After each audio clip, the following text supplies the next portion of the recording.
bloodiest war on American soil. States versus states. Brothers versus brothers. Join hosts Bang and Dang as they take you battle by battle through the most divisive time in American history. Welcome to Battles of the American Civil War.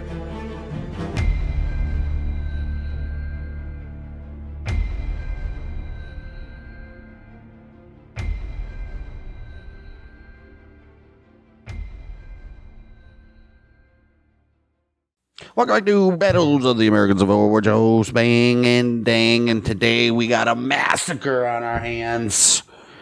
People are getting killed. Some people did some things here. We won't mention it. Yep, if it's a massacre, we gotta know it has to be the Union Army. Confederates are back at it again. Massacring innocent Indians. I mean, you hate to see it, man. You hate to see it. Sand Creek Massacre, and then we'll end this episode with the tiny little skirmish at Honey Springs, just because next week we got the big battle of Franklin. So that's obviously going to be by itself. But Sand Creek Massacre, also known as the Chivington Massacre, the Battle of Sand Creek, or the Massacre of Cheyenne Indians. The Arapaho was in here as well. By the U.S. Army, which was technically the American Indian Wars, but part of the Civil War. November 29th, 1864, 675 men of the Third Colorado Cavalry under command of U.S. Volunteer Colonel John Chivington attacked and destroyed a village of Cheyenne and Arapaho people in southeastern Colorado Territory, which killed and mutilated an estimated 69 to maybe even over 600 Native American people. Oh, wow, that's a humongous gap. Right. Of course, 30 different historians disagree on everything over here, so yeah. But nevertheless, 'twas a massacre, and we'll take a look at that. But before we do, you already know the drill. Go check out our links in the description, YouTube, Spotify, Apple. Give us a subscription. Share it with your friends. Answer that Spotify question. Review. All that lovely stuff. Starting out with the majority of this episode going to be Sand Creek Massacre.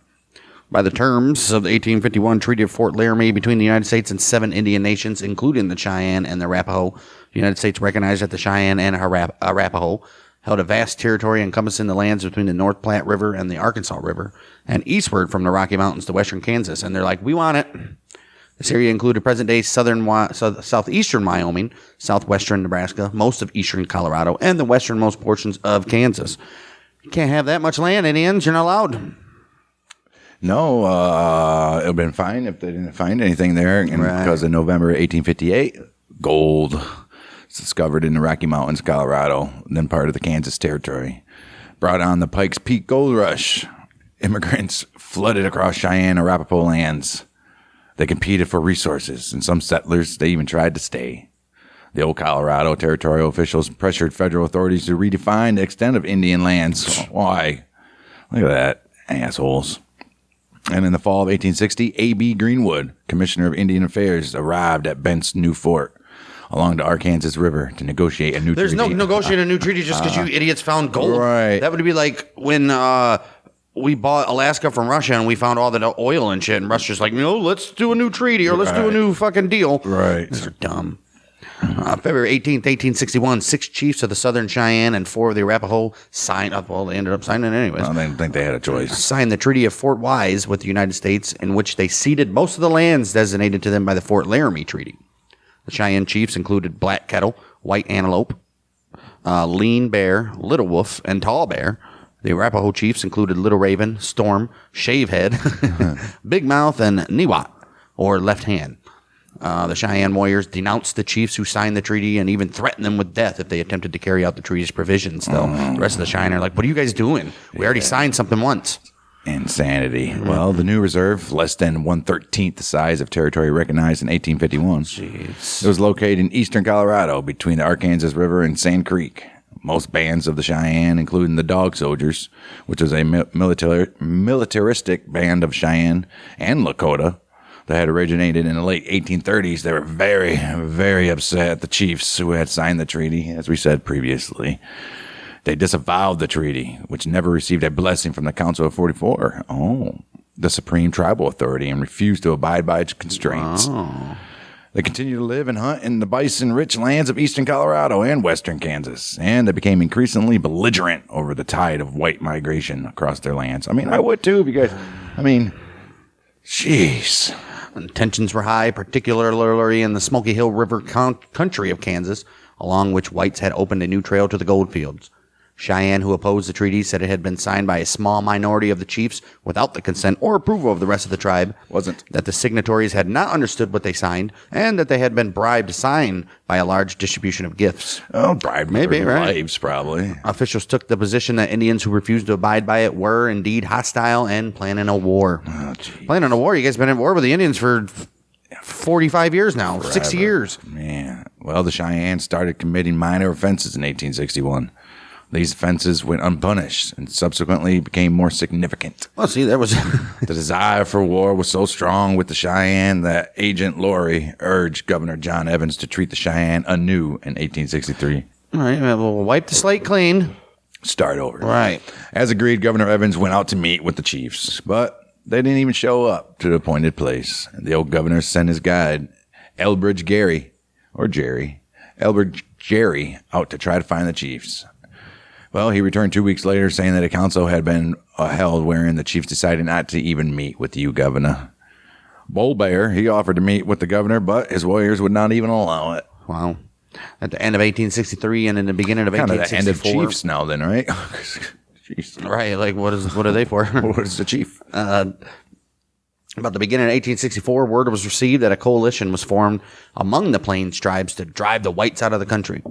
In the spring and summer of 1864, the Sioux, Comanches, Kiowas, Cheyennes, and Arapahos were engaged in active hostilities, which led to the murder of numerous civilians, the destruction of livestock and crops, supplies to the region being cut off, and the Colorado settlers in danger of starvation or murder at the hands of the Plains tribes. I don't know what else you would expect. April 12th, men of the 1st Colorado Cavalry Regiment attacked Cheyenne men near Fremont's Orchard without any first attempt at parley or peace.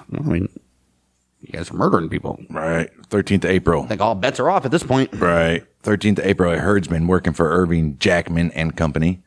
They reported that Cheyennes and Arapahos had driven off 60 oxen, 12 horses, some mules. They'd driven off their camp south of Denver. George Bent, he's a half Cheyenne, half white man who survived the ensuing Sand Creek Massacre, along with other members of his family and tribe. He disputes this version of the story. According to him, one day in April, some Cheyennes from one of these camps were out hunting, found a number of oxen straying about among the sandhills. As they did not know to whom the animals belonged to, they drove them to camp, intending to keep them until someone could lay claim to them, or they can eat them. Do they eat the oxen? No. The Indians had no use for oxen. There were plenty of buffalo on that range that winter, and the Indians never would eat tame meat anyway. Right. When they have wild buffalo out there. A small contingent of soldiers led by Lieutenant Clark Dunn was sent to repossess the livestock. The ensuing confrontation resulted in the death of 4 of the soldiers, and the tribes maintained possession of the stolen livestock. Oh, shit. Lieutenant George Eyre also was sent to find and demand return of the oxen. If the animal's return was refused, he was to attack the camp. Oh, shit. Without following the order to first parley, Eyre and his men burned and plundered Crow Chief's band's camp of 70 lodges, which they abandoned once they were alerted to his forces' approach. Yeah. Eyre's men then found, plundered, and burned Chief Coon's band's camp, which Coon's band had likewise fled after being alerted of their approach by other scouts. I bet. Like, we already know what they're going to come do. There we go. 16th of May, less than 15 months after meeting President Lincoln in Washington. Lean Bear, Black Kettle, and others were camping on their buffalo hunting grounds near Ash Creek. The 1st Colorado Regiment, under the command of Lieutenant George Eyre, approached the group. Positive that this would be a peaceful encounter, Lean Bear went alone to meet the militia to show his peaceful intentions. On his chest, Lean Bear proudly wore his peace medal that he had received on his trip to Washington, D.C. Oh, that was back in 1863. In his hand, he held an official document signed by Lincoln stating that he was peaceful and friendly with whites. Here's my papers. Mm-hmm.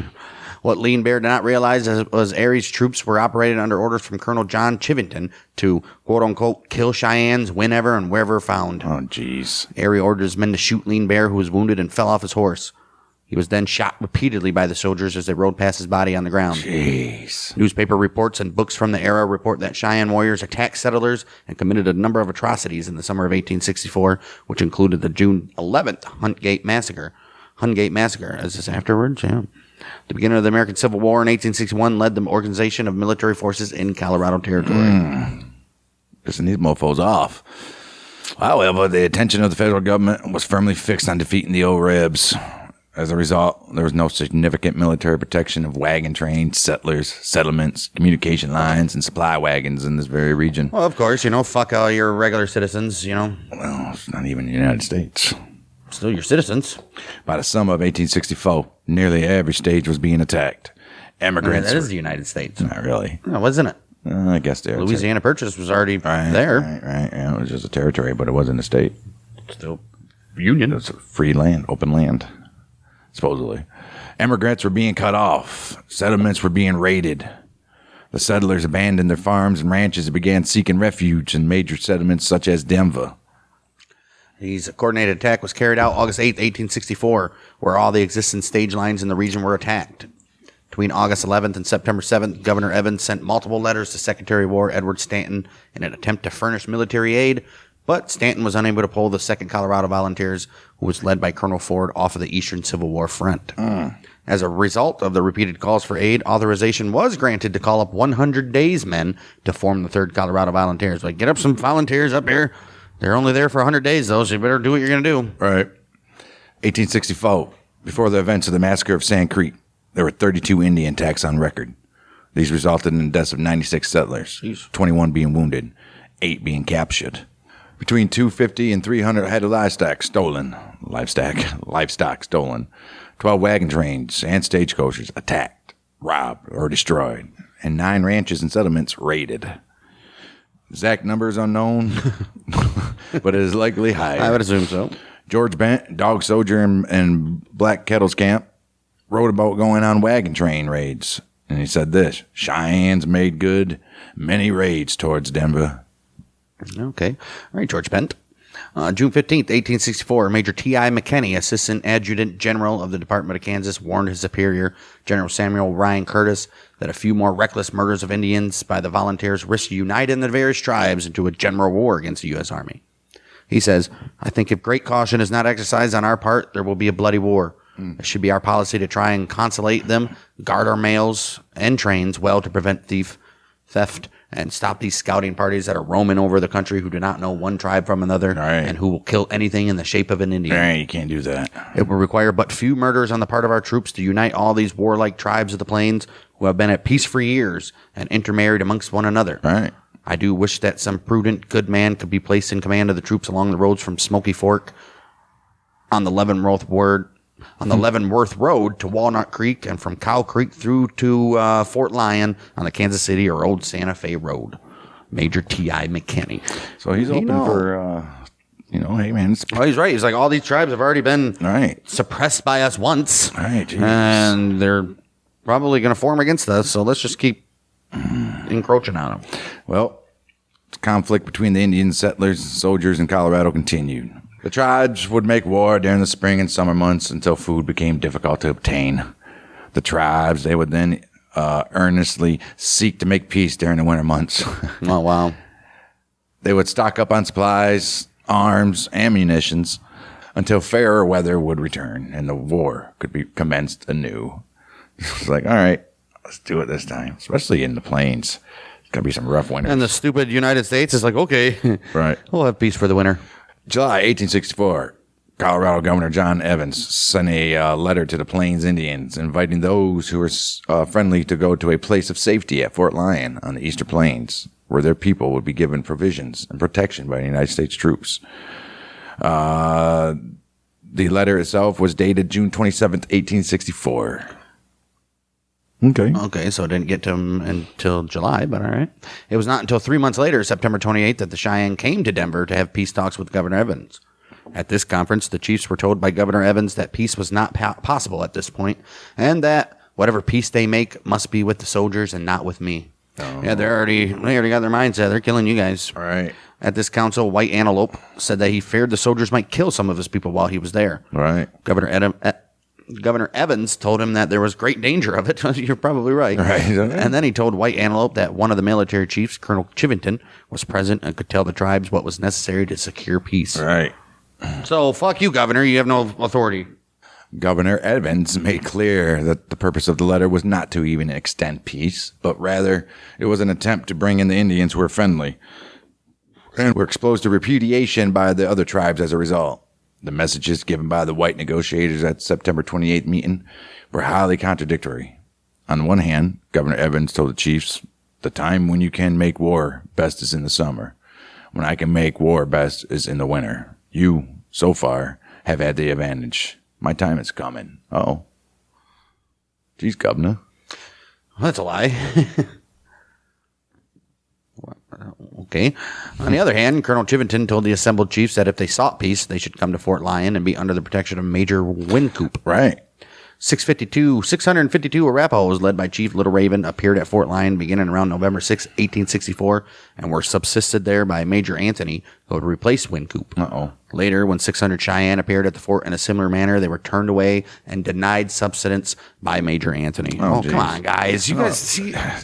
They're like, all right, you told us this now, and then this, and then you say, hey, come and do this, and then you did this. Like, we can't even trust anything you got to say. Holy shit. Black Kettle, leading chief of around 163, mostly Southern Cheyenne, he had led his band, joined by some Arapahoes under Chief Niwot, to Fort Lyon in compliance with provisions of peace parley held in Denver in September 1864, obviously. After a while, the American Indians were asked to relocate to Big Sandy Creek, less than 40 miles northwest of Fort Lyon, under the threat of their safety. The Dog soldiers, who had been responsible for many of the attacks and raids on whites, were not even a part of this encampment. I'm like, dude, that's not us. Most tribal warriors stood their ground, refusing to leave their home under the guise of a threat, leaving only about 75 men, plus all the women and children in the village. Jeez. The men who remained were mostly too old or too young to hunt. Black Kettle flew a U.S. flag with a white flag tied beneath it over his lodge, as the Fort Lyon commander had advised him. This was to show he was friendly with the force, that he was friendly and to forestall any attack by the Colorado soldiers. Right. Peace Chief Ochenee, who tried to broker peace for the Cheyenne, was among those who were killed. Jeez. Ochenee and 160 other people, most of whom were children. Ochenee and 160 other people, most of whom were children and women, were also killed in this attack we got coming up. Oh, my goodness. Meanwhile, Chivington, 425 of his men of the Third Colorado Cavalry, they rode to Fort Lyon, arriving on the 28th of November, 1864. Once at the fort, Chivington, he took command of 250 men of the 1st Colorado Cavalry and maybe as many as 12 of the 1st Regiment New Mexico Volunteer Infantry. Don't have a lot of volunteers in New Mexico, huh? And then he set out for Black Kettle's encampment. Oh, shit. Jeez. James Beckworth, a noted frontiersman who had lived with the Indians for half a century, acted as a guide for Chivington. 50 years? Damn. Jeez. And he turns on him that fast. I know. It's like the fucking the Hart brothers. Gee. Prior to the massacre, several Anthony's officers were not eager to even join this attack. Captain Silas Soule, Lieutenant Joseph Kramer, Lieutenant James Connor. Right. They protested that attacking a peaceful camp would violate the pledge of safety provided to the Indians and would dishonor the uniform of the army. Yeah, I mean, come on. Look, we're fighting down in the South, and you want us to act just like these guys? Well, nonetheless, the following morning, Chivington gave the order to attack. Two officers, Captain Soule and Lieutenant Kramer, commanding Company D and Company K of the 1st Colorado Cavalry, refused to obey and told their men to hold fire. Nice. However, the rest of Chivington's men immediately attacked the village. Jeez. Ignoring the U.S. flag and the white flag that was run up shortly after the attack began, they murdered as many of the Indians as they could. Jeez. I saw the bodies of those lying there cut all to pieces, worse mutilated than any I've ever saw before. The women cut up all to pieces with knives, scalped, their brains knocked out. Jeez. Children 2 or 3 months old, all ages lying there, from sucking infants up to warriors. By whom were they mutilated? By the United States troops. John Smith, Congressional Testimony, 1865. Jeez, dude. I saw one squaw lying on the bank, whose leg had been broken. A soldier came up to her with a drawn saber. She raised her arm to protect herself. He struck, breaking her arm.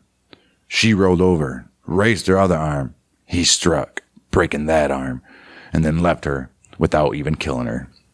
I saw one squaw cut open with an unborn child laying by her side. Jeez. Robert Bent, New York Tribune, 1879. There was one little child, probably 3 years old, just big enough to walk through the sand. The Indians had gone ahead, and this little child was behind, following after them. Jeez. This little fellow was perfectly naked, traveling in the sand. I saw one man get off his horse at a distance of about 75 yards and draw up his rifle and fire. Jeez. He missed the child. Another man came up and said, "Let me try the son of a bitch. I can hit him."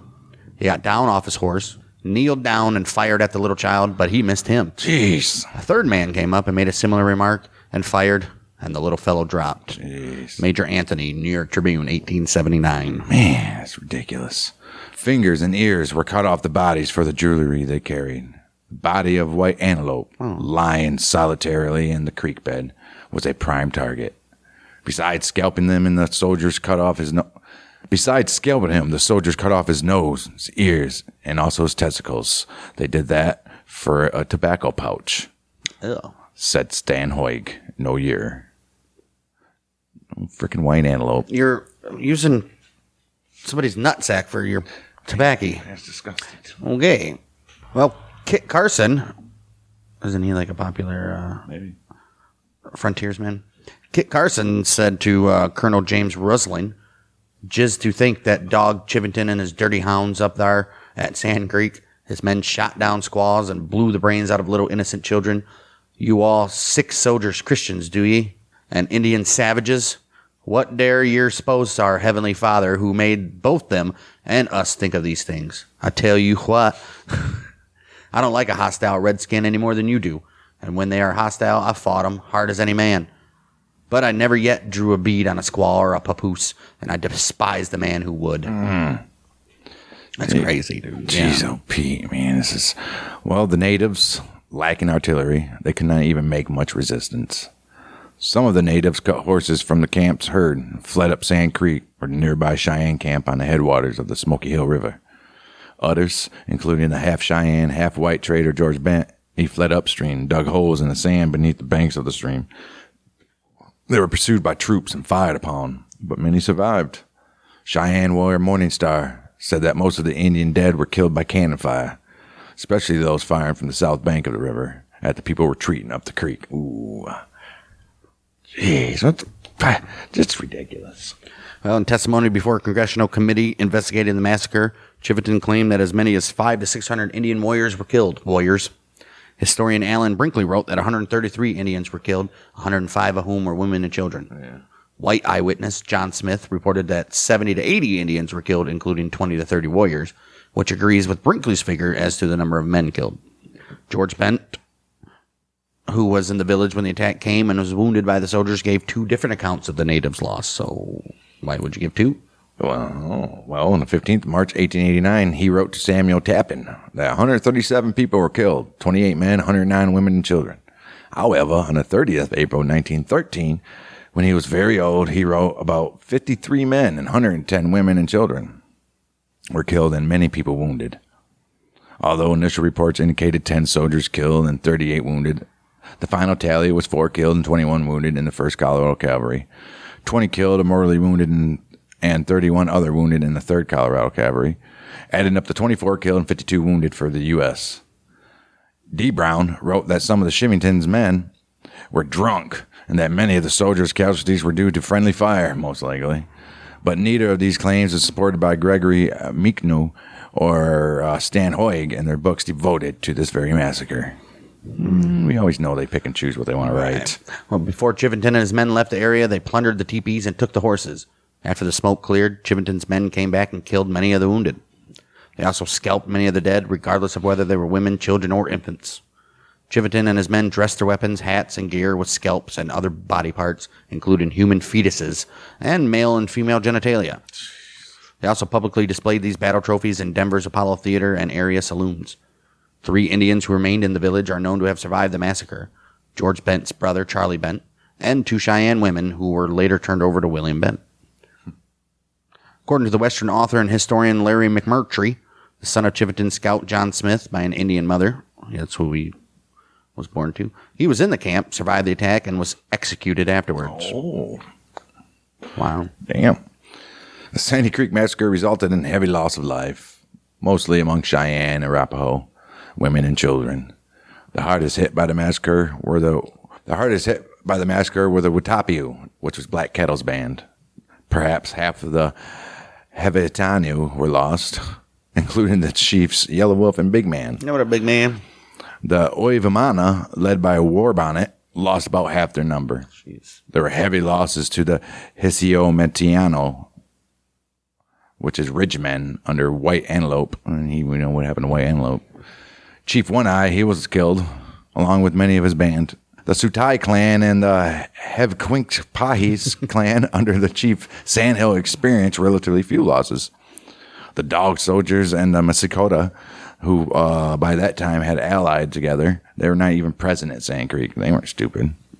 About 10 lodges of Arapaho under Chief Left Hand, representing about 50 to 60 people. Only a handful escaped with their lives.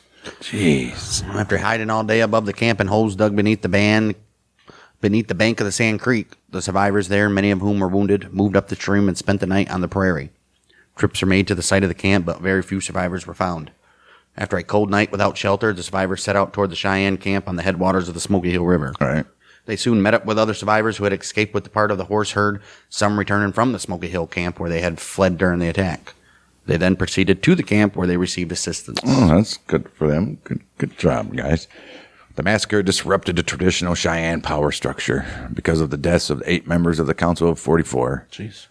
White Antelope, One Eye, Yellow Wolf, Big Man, Big Bear, War Bonnet, Spotted Crow, and Bear Robe, all dead. As were the headsmen of some of the Cheyenne military societies as well. Among the chiefs killed were most of those who had advocated peace with the white settlers and the United States government.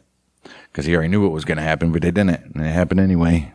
The net effect of the murders and ensuing weakening of the peace faction exacerbated the developing social and political rift between these guys.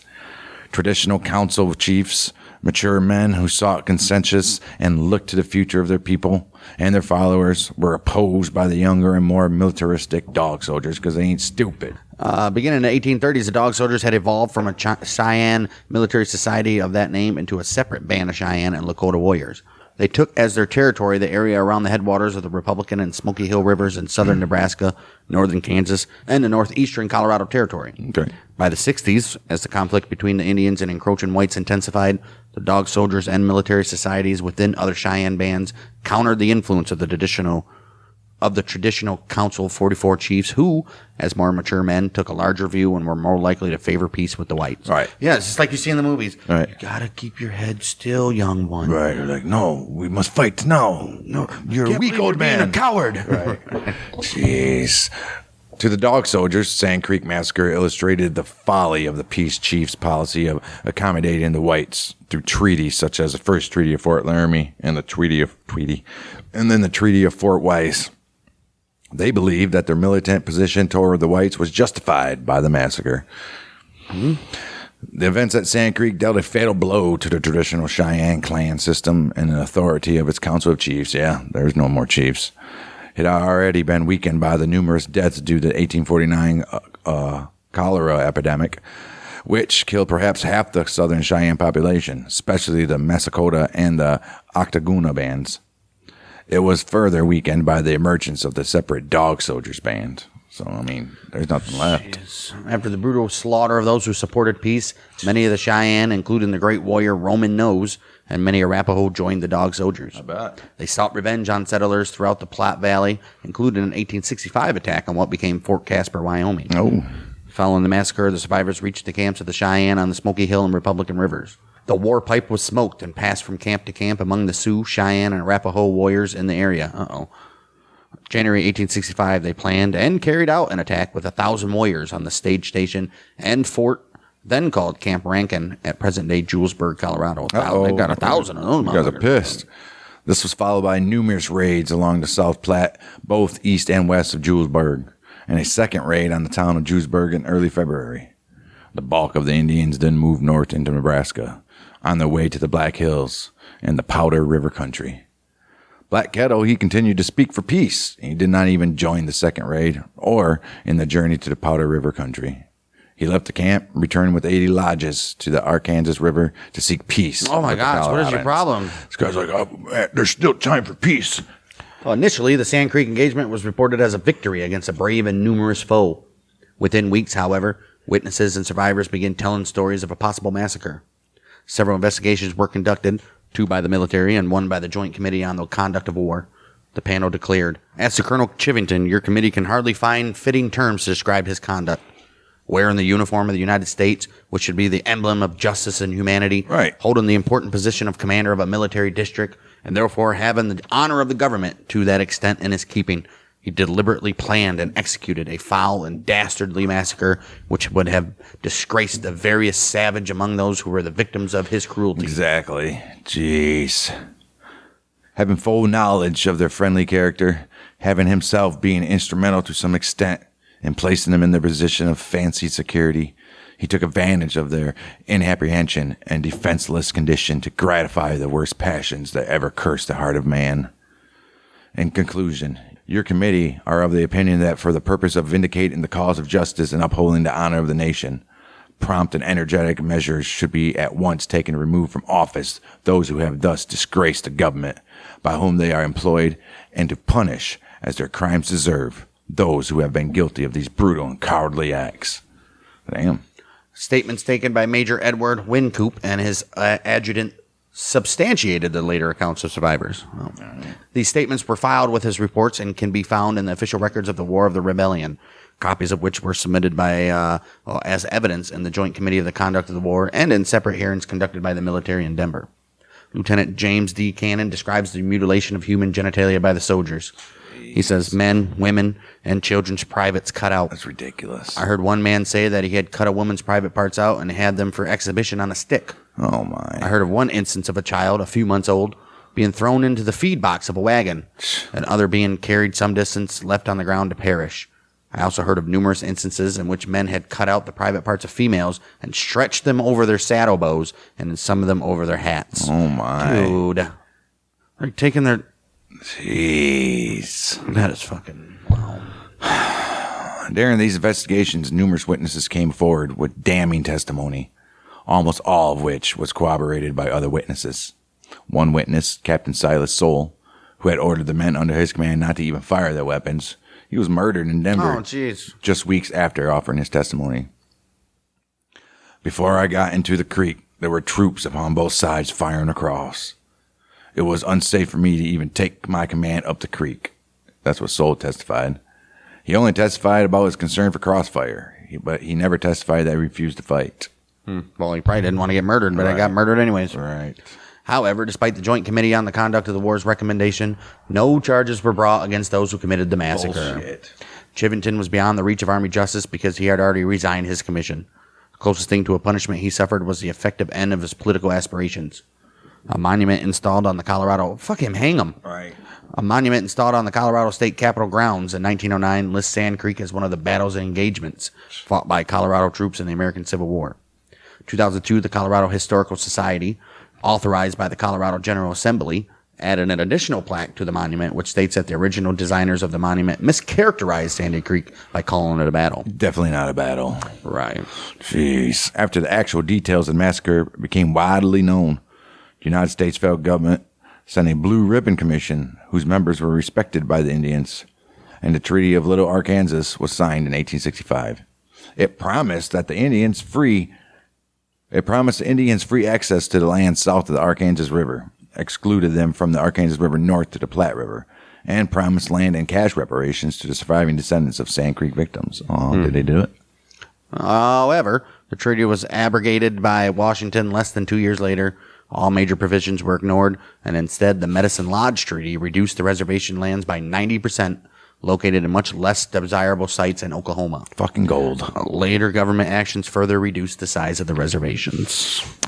Fucking gold. It's so ridiculous. I don't wonder why. Right. Jeez.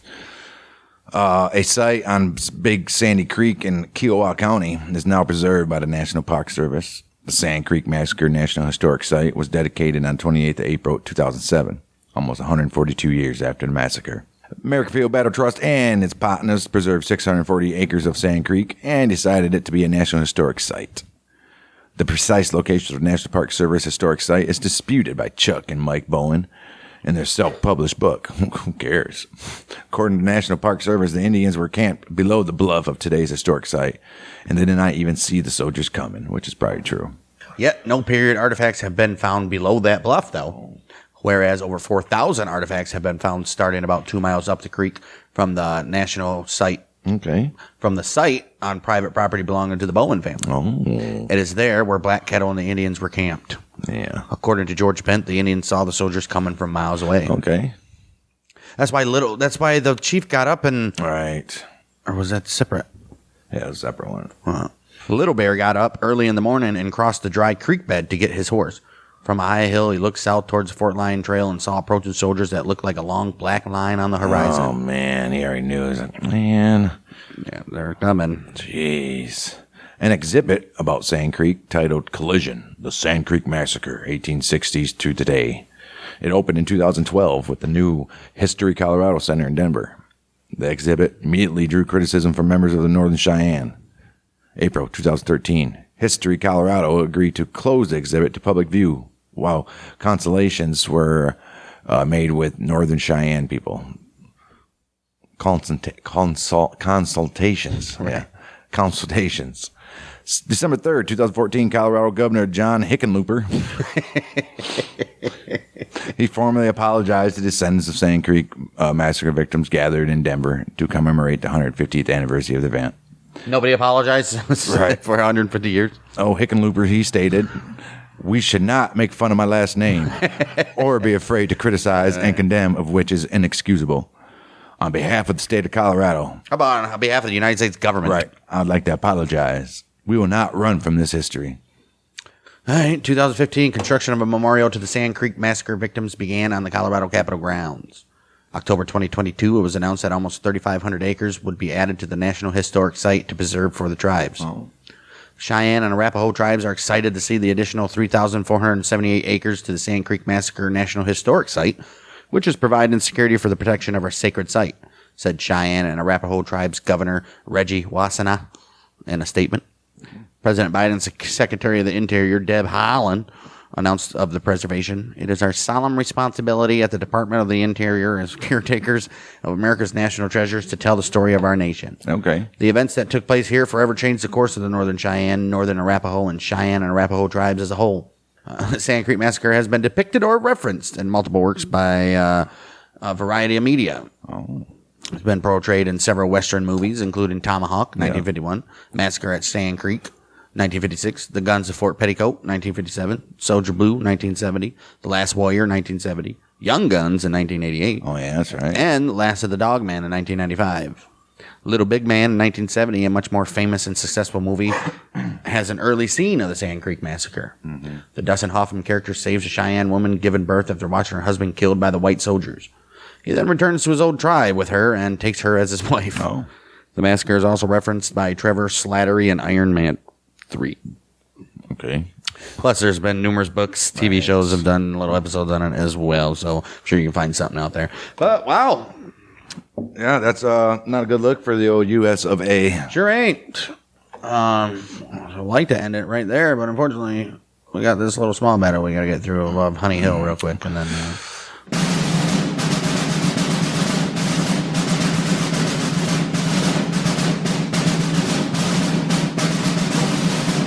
Well, moving on to an actual battle. That should have been a serial killer thing there. Mass murder. Yes. The Battle of Honey Hill was the third battle of Sherman's March to the Sea. Fought on the 30th of November, one of the greatest days in history, 1864. It did not involve Major General T. Sherman's... What? It did not involve... I guess you could say that. It did not involve Major General William Sherman's main force, marching from Atlanta to Savannah, Georgia, but has a failed Union Army expedition under Brigadier General John Hatch that attempted to cut off the Charleston and Savannah Railroad in support of Sherman's projected arrival in Savannah.